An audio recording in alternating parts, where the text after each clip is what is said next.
Aujourd'hui, je vais m'attaquer à l'électricité du salon. Donc pour ça, je vais commencer par faire les points des prises.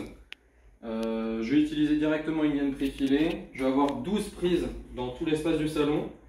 Je vais en mettre une en bas de cette cloison là pour si on a besoin de brancher un aspirateur. Disons que ça peut aller vraiment partout dans la maison. Je vais en mettre une autre sur cette façade là, donc en bas des fenêtres.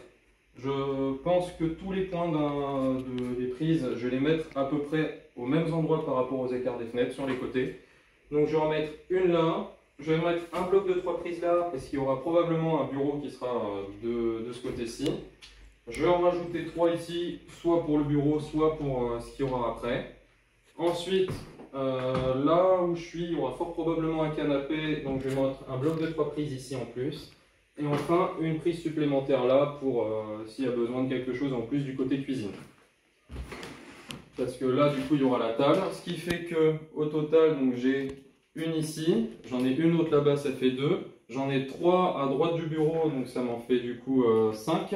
5 plus 3, ça fait 8. 8 et 3, ça fait 11. 11 et 1, ça fait 12. Donc je suis pile dans la norme. Ensuite, après ces prises-là, je vais m'attaquer à l'éclairage. Donc je vais faire le salon. Pour ce qui est de l'éclairage, je vais mettre 4 casse-potes au plafond de manière, je pense, très symétrique, centrée. Je ne sais pas encore exactement les positionnements, mais il y en aura 4 de forme probablement soit rectangle soit carré. Les interrupteurs, je vais faire un va-et-vient, donc un qui sera positionné dans l'axe de la prise à peu près ici. Parce que ça permet en fait quand on veut aller dans la chambre directement de pouvoir éteindre le salon. Et en même temps, ce sera aussi un point d'allumage pour la cuisine. Ensuite, l'autre va-et-vient sera donc de ce côté-là. Je ne sais pas encore exactement comment je vais passer. Parce que cette cloison-là, c'est de la brique pleine. Mais une brique qui fait 5 cm d'épaisseur. Donc c'est assez fragile, mine de rien. Surtout si je veux y faire une saignée. Donc dans l'idée, je ne vais pas faire de saignée. Donc pour ça, je pense que je vais devoir passer par au-dessus pour passer derrière la cloison au niveau de l'escalier pour pouvoir y mettre l'interrupteur. Donc ce sera soit un interrupteur donc simple pour un va-et-vient, soit un double parce que plus tard, je pense que j'aménagerai l'autre côté de l'escalier pour aller jusqu'au comble et donc il me faudra probablement un éclairage et peut-être que par ici ce sera intéressant. En plus de ça, donc, je pense que tant que je serai à faire l'éclairage du salon, je ferai celui de la cuisine. Je ne sais pas encore si je mets 2 ou si je mets 3 spots. Pareil, les spots seront encastrés au plafond. Et donc ce sera juste un interrupteur simple qui sera positionné à côté de celui du salon. Dans la continuité, je pense qu'il faudra que tant que je serai à faire passer les câbles dans ce sens-là, je pense que j'alimenterai directement maintenant le chauffe-eau. Et que je ferai passer des gaines en prévention pour un futur aménagement des combles. Pour l'instant, ce n'est pas la priorité, il y a encore de la laine de verre au sol, mais je ferai passer une gaine pour les prises en 2,5 et une gaine probablement aussi donc, pour l'éclairage. Et tant que j'en suis à parler de l'éclairage, je pense qu'aujourd'hui aussi, je m'attaquerai à faire passer une gaine pour l'éclairage de l'escalier bas, ainsi qu'une autre pour l'escalier haut. Mais ça, on verra plus tard. Voilà, c'est parti.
Donc ça y est, j'ai fini de faire toute l'électricité de l'appart en fait.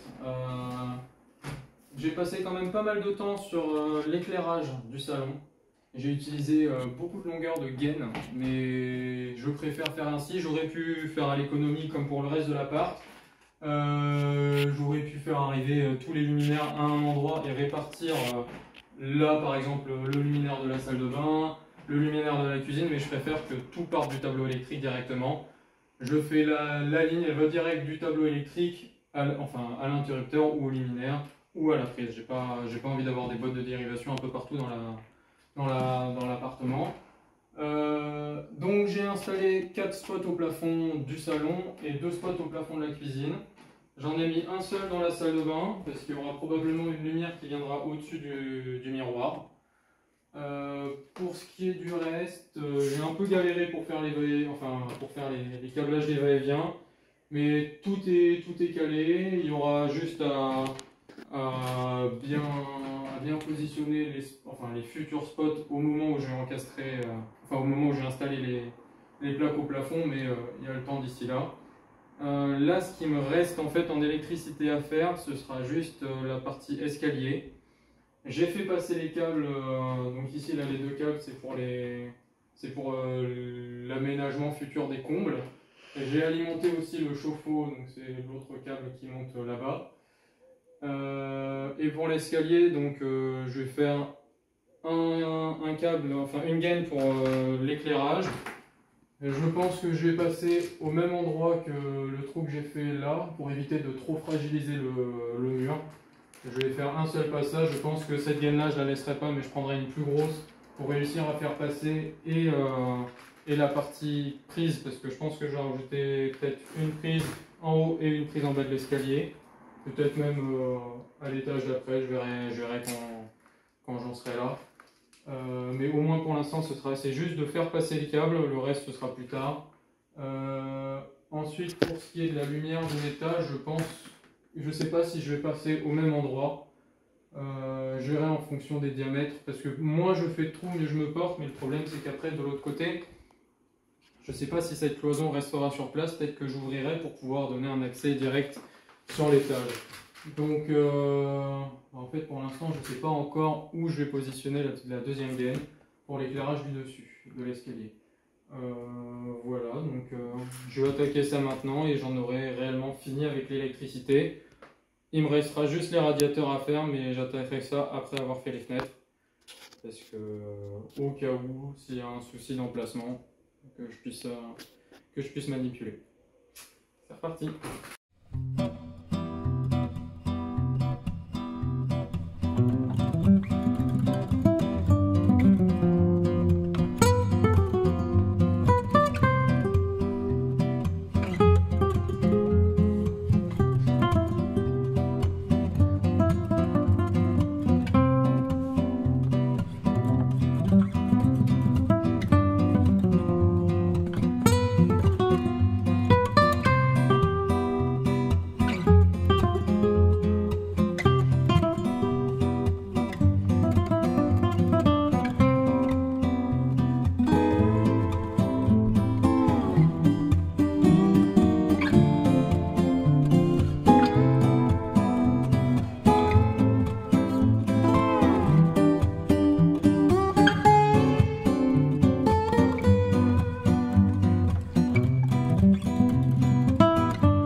Ça y est, l'électricité est finie. Je suis plutôt satisfait de ce que j'ai fait. J'ai fait passer des grosses longueurs de gaine. Je pense que j'ai écoulé au moins 300 ou 400 mètres de gaine en tout. Je suis content, j'ai réussi à utiliser un maximum des chutes que j'avais. Bon, j'en ai encore plein, hein. Mais du coup ça m'a permis de faire un petit peu de vide là-dedans. Bon, pour ce qui est des éclairages, j'ai pas toujours utilisé les mêmes codes couleurs. Indirectement, c'est pas si mal non plus, parce que comme ça, dès que j'aurai à faire les branchements sur l'interrupteur, je pourrai directement faire la différence entre les câbles. Parce que soit il y en a un qui est avec 2 noirs, un violet, l'autre est avec un noir, un rouge, enfin ça dépend. Mais du coup ça me permet vraiment de directement distinguer les câbles. Bon, c'était pas ce que j'avais prévu à la base, mais c'est que j'avais pas assez de chute de orange pour pouvoir faire le code couleur que j'utilise d'habitude. Pour ce qui est de l'électricité, pour l'instant, je pense que je vais rien faire de plus. J'attendrai juste de mettre les premières plaques de plâtre pour demander soit directement à EDF de déplacer le tableau, soit de mettre en place pour l'instant la goulette GTL. Les branchements, j'ai rien répertorié, mais comme j'ai créé des semi-autoroutes de câbles, je peux directement les différencier. Bon là après ces trois là, c'est par exemple les trois qui correspondent à l'escalier. Il n'y a rien de marqué dessus, je ne peux pas spécialement les différencier, à part qu'il y en a un c'est du 2,5 et les autres c'est du 1,5 carré. Et un peu comme ça pour tous les trucs, donc pour l'instant je ne vais pas couvrir le plafond, parce que il faut que je suive les câbles d'où ils viennent. Voilà. Maintenant il ne reste plus qu'à ranger tout ce bazar, il y en a partout. Mais bon, au moins ça c'est fini.